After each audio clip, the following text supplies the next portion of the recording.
জীবনে অনেক জামা তৈরি করেছি, কিন্তু বিশ্বাস করেন এরকম একটা জামা আগে কখনো তৈরি করে নাই। একবার দেখলে আপনি কাজটা শিখতে পারবেন। শার্ট কলার দিয়ে কিভাবে বাচ্চাদের জন্য এই জামাটা তৈরি করবেন, তাও আবার বুকে বড় বড় কুচি দিয়ে। মাত্র 2 গজ কাপড় নিয়েছি। প্রথমে কাপড়টাকে আমরা 2 পাটে ভাঁজ করে কাপড়টাকে 4 পাটে ভাঁজ করে দিব। এবার এখান থেকে আমরা 25 ইঞ্চি পরিমাণ লম্বা প্রথমে একটা কাপড় কেটে নিব। দেখেন 25 ইঞ্চি পরিমাণ লম্বা একটা কাপড় কেটে নিয়েছি। কিভাবে আপনারা বড় বড় করে কুচি দিবেন এই ভিডিওটা দেখলেই কিন্তু কাজটা আপনি শিখতে পারবেন। এরপরে কাপড়ের সাইডে দিয়ে আমরা এইভাবে ভাঁজ করে দিব। একেবারে উপরে একটা দাগ দিব। এই দাগ থেকে আমাদের 10 ইঞ্চি পরিমাণ লম্বা একটা দাগ এইভাবে টেনে দিতে হবে। একদম উপরে শোল্ডারে আমরা 4.5 ইঞ্চি একটা দাগ দিব। উপর থেকে নিচের দিকে 4.5 ইঞ্চি একটা দাগ এইভাবে টেনে দিব। এবার উপর থেকে নিচের দিকে আমরা দাগটা এইভাবে টেনে দিব। দেখেন দাগটা টেনে দিয়েছি। বডিতে আমরা 7 ইঞ্চি একটা দাগ দিব। কোমরে আমরা 6.5 ইঞ্চি একটা দাগ দিব। আর মূলিক দাগটা এইভাবে দিয়ে এই দাগ অনুযায়ী জামাটার পেছনের পার্ট কাটিং করে নিব। দেখেন আমরা কিন্তু জামাটার পেছনের পার্ট কাটিং করেছি। এবার এই কাপড়টা কেটে আমরা সমান করে দিব। এবার এই কাপড়টা কেটে আমরা সোজা করে দিব। দেওয়ার পর পেছনের পার্টটা এই কাপড়টার উপরে রাখবো। এইভাবে রেখেছি। এখান থেকে আমাদের টোটালে 25 ইঞ্চি পরিমাণ লম্বা উপরের পার্টটা সহকারে নিতে হবে। দেখেন আমরা জামাটার সামনের পার্ট পেছনের পার্ট নিয়েছি। এখান থেকে আমরা 5.5 ইঞ্চি পরিমাণ প্রথমে একটা কাপড় কেটে নিব। একটা কাপড় কেটে নেওয়ার পরে এইভাবে একটা কাপড়ের উপরে একটা কাপড় এইভাবে বিছিয়ে আমাদের হাতা কাটিং করতে হবে। দেখেন আমরা 9 ইঞ্চি পরিমাণ এইভাবে একটা দাগ দিব। এবার এই দাগটা এইভাবে টেনে দিয়ে দাগ বরাবর কাপড়টাকে কেটে দিব। উপর থেকে 2 ইঞ্চি নিচে একটা দাগ দিয়েছি। এবার এই দাগটা এখান থেকে রাউন্ড করে দিব। এবার এই রাউন্ড অনুযায়ী কাপড়টাকে কাটিং করে দিব। তাহলে কিন্তু এখান থেকে আমাদের দুইটা হাতা কাটিং করা হয়ে গেছে। এখন আমি জামাটা আপনাদেরকে সুন্দর করে সেলাই করে দেখাবো।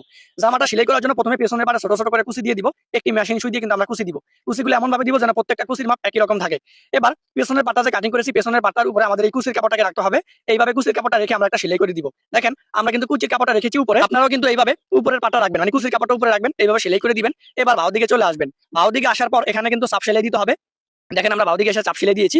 এবার 25 ইঞ্চি পরিমাণ প্রথমে যে কাপড়টা কাটিং করছি সমান মাঝখানে একটা দাগ দিব। এবার এখানে আমরা কিন্তু কুচি দিব। এই কুচিগুলো কিন্তু আমরা বক্স কুচি দিব।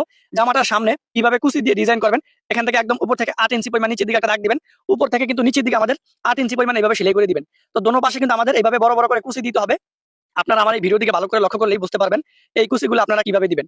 আর এই কুচিগুলো দেওয়ার সময় একটা জিনিস ভালো করে খেয়াল করবেন, সেলাইটা যেন বেকাতারা না হয়। যদি সেলাইটা বেকাতারা হয় তাহলে কিন্তু কাপড়টা এক জায়গায় সরে যাবে।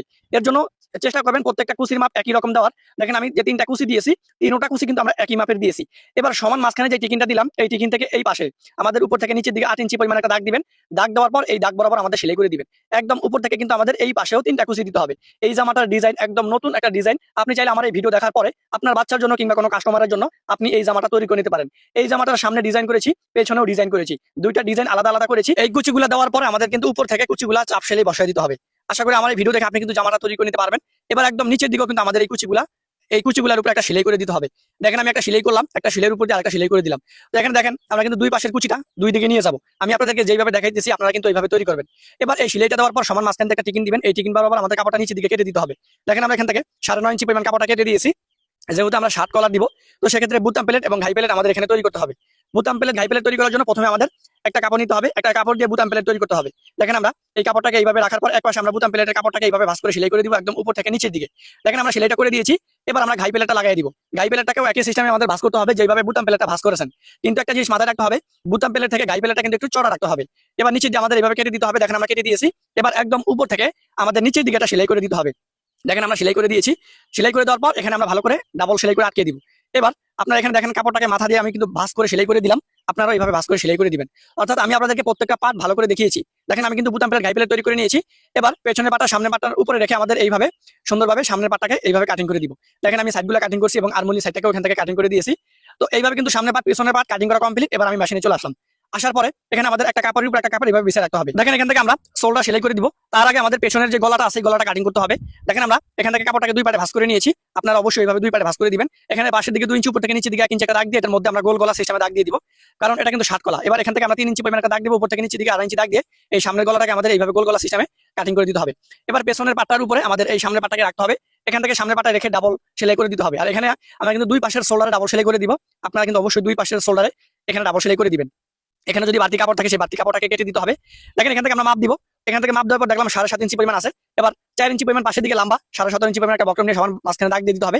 এবার এখান থেকে 7.5 ইঞ্চি একটা দাগ দিতে হবে, যেহেতু আমাদের কলারের মাপ 7.5 ইঞ্চি। এবার দেখেন আমি শার্ট কলার কাটিং করতেছি। আসলে এটা কি শার্ট কলার? না, এটা শার্ট কলার না। আমাদের মেন যে শার্ট কলারটা সেটা কিন্তু এইভাবে না, কিন্তু জামাটায় এইভাবে কিন্তু এই কলার দেওয়া আছে। এর জন্য আমি এটাকে শার্ট কলার বললাম। আপনারা কিন্তু এইভাবে কাটিং করে দিবেন। একটা কাপড়ের উপরে শার্ট কলারটাকে এইভাবে বিছিয়ে আমরা এক সাইড প্রথমে সেলাই করে দিব, মানে কাপড়টা বক্রমটার উপরে ভাঁজ করে সেলাই করব। এবার বক্রমের কানি দিয়ে একটা সেলাই করব। আলাদাভাবে একটা কাপড় নিব। এই কাপড়টার উপরে আমাদের এই বক্রমটা রাখবো, মানে কাপড়টা সহকারে বক্রমটাকে রাখবো। বক্রমের কানি দিয়ে সেলাইটা করব। আর এখানে যখন আমরা সেলাইটা করব তখন একটা জিনিস ভালো করে খেয়াল করতে হবে, সেলাইটা যেন বক্রমের উপরে না পড়ে। সেলাইটা যেন বক্রমের কানি দিয়ে পড়ে। এইভাবে কিন্তু আমাদের এই সেলাইটা করতে হবে। সেলাইটা করে দিয়েছি। দেখেন আমাদের এখান থেকে এমন ভাবে সেলাই করতে হবে সেলাইটা যেন আমাদের বক্রমের উপরে না পড়ে। এবার এই কাপড়টার উপরে আমরা এই বাড়তি কাপড়টা কেটে দিব। এখানে আমরা যাতে গলার ফিনিশিংটা ভালোভাবে আসে বা বক্রমের ফিনিশিংটা ভালোভাবে আসে এর জন্য এটাকে আমরা ভাও করে নিব। ভাও করে নেওয়ার পর আমরা ভাও দিকে চলে আসবো।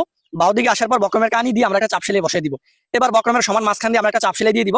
দেখেন আমি কিন্তু সমান মাঝখানে একটা চাপ সেলাই দিয়েছি। এখানে আধা ইঞ্চি পরিমাণ কাপড় রেখে বাড়তি কাপড়টা কেটে নিব। আর এই সমান মাঝখানে যে টিকিনটা দিয়েছি এটা মাপ দিয়ে দেখলাম যে আমাদের এটা অ্যাকুরেট আছে। এবার দেখেন আমরা এই গলাটাকে লাগাই নিতেছি। প্রথমে আমরা অর্ধেক মানে এক পাশের সাইড লাগাই নিয়েছি। এবার আমাদের অন্য পাশের সাইডটা কিন্তু মাথা থেকে শুরু করবো সেলাইটা। আর এখানে একটা জিনিস ভালো করে আপনাদেরকে খেয়াল করতে হবে, বক্রমের কাপড় এবং জামাটার পাট একটা পাট কিন্তু আপনার টানবেন না। যদি টানেন তাহলে কিন্তু কলারের সেখানে কাপড় গোছায় থাকবে আর কাস্টমার আপনার বদনাম বলবে।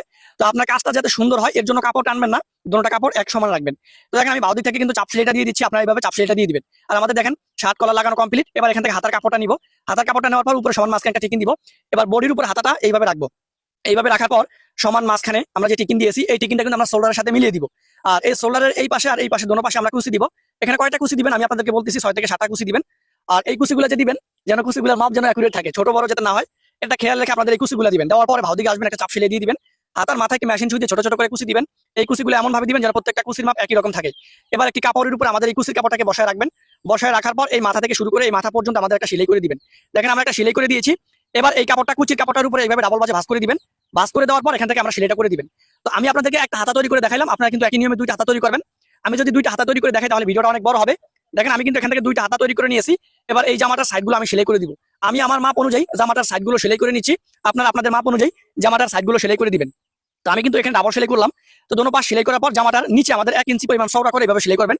তো যারা আমার এই ভিডিওটা সম্পূর্ণ দেখেছেন আমার বিশ্বাস আপনারা কিন্তু আমার এই ভিডিও দেখার পরে এই জামাটা তৈরি করে নিতে পারবেন। আর এই জামার ডিজাইনটা কিন্তু একদম ইউনিক একটি ডিজাইন। আপনি চাইলে আপনার বাচ্চার জন্য কিংবা কোনো কাস্টমারের জন্য আপনি এই জামাটা তৈরি করতে পারেন। এই ভিডিওটা দেখার পরে আপনি কত বছর বাচ্চার জন্য জামাটা তৈরি করবেন অবশ্যই কমেন্ট করে জানাবেন। এবং এই ভিডিওটা আপনি ইউটিউব চ্যানেল থেকে দেখে